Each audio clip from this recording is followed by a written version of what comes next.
if you ask us, you know, we would go lights on the field next to it first, and then eventually lights on that field. Right. But we can use the lights next door to it now. As a matter of fact, Since somebody was paying, it was yeah, right.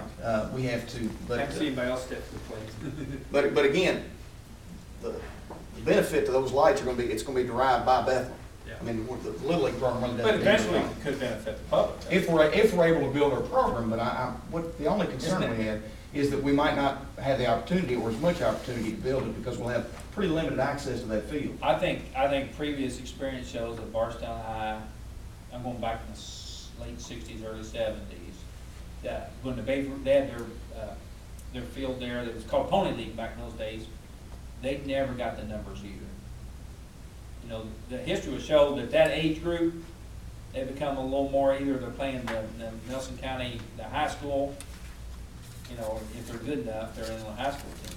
Well, junior high team. The community's growing though, as you all know. The county's growing and I think that, you know, again, it's just a concern we've got that, the access to the field and you know, I agree with you. We think, and we when we met with Mr. Hutchins was there, we presented a schedule that gave that showed a number of teams utilizing that field, and we thought that night after the meeting that we all agreed that schedule would work.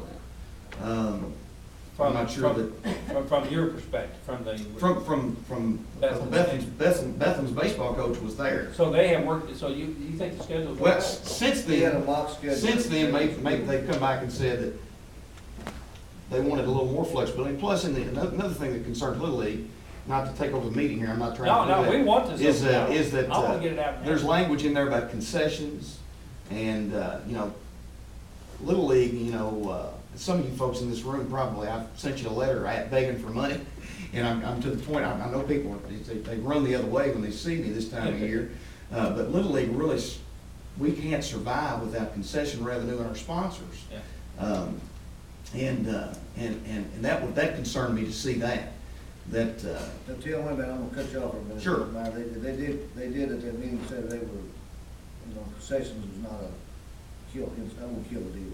Sure. In fact, they were wanting you to do concessions. Yeah, they wanted it, and they did suggest that if there's a little revenue at the end of the year, they could get some money back, but I don't think they'd be willing not to even worry about concessions. They were hoping that you guys would do concessions and just split the pot with them a I little don't bit. think concessions is the deal killer. In my opinion, the biggest Well, that's why I know it's not. the schedule is gonna be the biggest problem. Well, but again, let me go back to my concern about concessions just real quickly, if I may. The contracts mentions concessions for them in there. It doesn't say that they're gonna live with whatever we say we can afford to give them. We were You know, looking and we at just it. want, you know. This was a draft. Sure, I We gotta make understand some that, I'm just voicing my concerns about the draft. I'm writing these down, Tim, so I know how to try to get some modifications, some language to modify them. And I'll be glad to come, Judge, meet with you anytime with the Bethlehem folks, and try to work all those things out. When the bid package, you probably haven't even got it together yet. We're purposely holding up on it. On the, lights. Lights, yeah, it's not gonna be till next year anyway, so. Yeah, but we need a number, that's what we're trying to get, maybe we can get an Well, estimate. Bevan's willing to commit up to X number of dollars. Yeah. I've been told by a contractor, the guy who put the lights up last time, $150,000. That's his maximum estimate. That's what he told me. to Installing and everything. Everything. But now, when you bid it out, you don't know. You know, it's a crapshoot. It will be in that law. Scheduling and concession. Well, one field. Those two items. Well, and one other thing that I'm sorry, I didn't mean to interrupt, Ray. No, that's fine. No, You know, the Little League, and again, as you know, it's very difficult for us to come by money, very difficult. And we've spent about $20,000 on that field in the last year. That one field?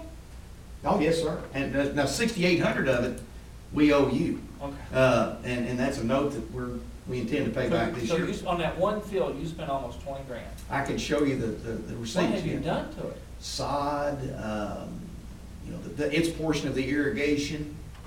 I've got a spreadsheet, and I've got the receipts. Wow. I don't. I thought that was for the 3 fields that you've done. No.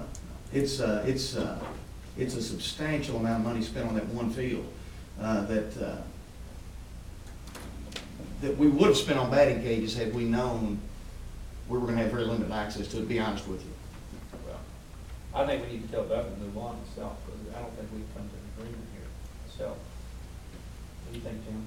I think, I'm I sorry. think we can, really. I mean, I don't think we've got, our targets just sit down and everybody's gonna give and take a little bit, if they're willing to do that. I still think the number one problem is more on the schedule. Tim, this group here they need batting, I don't know, y'all decided not to take the other batting cages from uptown, downtown. Well, Because of the wear and tear and the looks and. by the time we pay someone to assemble them, Right. and then pay to paint them to match what's out there. And I don't think the county would want us to take what's existing downtown and put in place right in the front of that nice new baseball park. At least I wouldn't if I were you. It's gonna cost us close to what a new cage would cost. So we felt like that we owed it to you guys to try to make it look as nice as possible. So we feel like we wanna go the route of a new batting cage out there. How much is a new batting cage, Tim? Best price we've gotten is, just for the fencing, not including rock to go down underneath, that's about $5,500. And we think we may have to put some type of foundation underneath it, just to keep it from being a swamp in there, this time of year. So probably, I would guess $7,500 by the time we put nets up and put some type of foundation underneath it. Tim, let's move to try to get towards the end of this week and meet. Sure. And Tim, Hutchins, would you agree to meet with us? Yeah, that's fine. Or do you- Like I said, I'm gonna take the rec board, my stance all along is I wanna make sure they're Well, I'm- heavily involved in it. Well, I'm asking you to represent the rec board, if we can Right. get the details worked out between the baseball group and the Bethel. But they're wanting, to start on their project. They're gonna do their project at school anyway, I think they've already kind of made the decision. I think the baseball group is, the Bethel baseball is already conceded that they're gonna be moving somewhere, and then Paris can move forward with it. My point is now, is like I told you last week, is I don't think we've been through this dialogue for, a couple of months, and to rush it and say they want a decision here in a week or two, I think it's wrong. I think we ought to give it another 2 or 3 weeks, try to at least get some of these details worked out instead of rushing it. I didn't think it was that complicated, I'm Cut sorry. them off, but when you get a lot of people, and a lot of kids involved, you know how that is.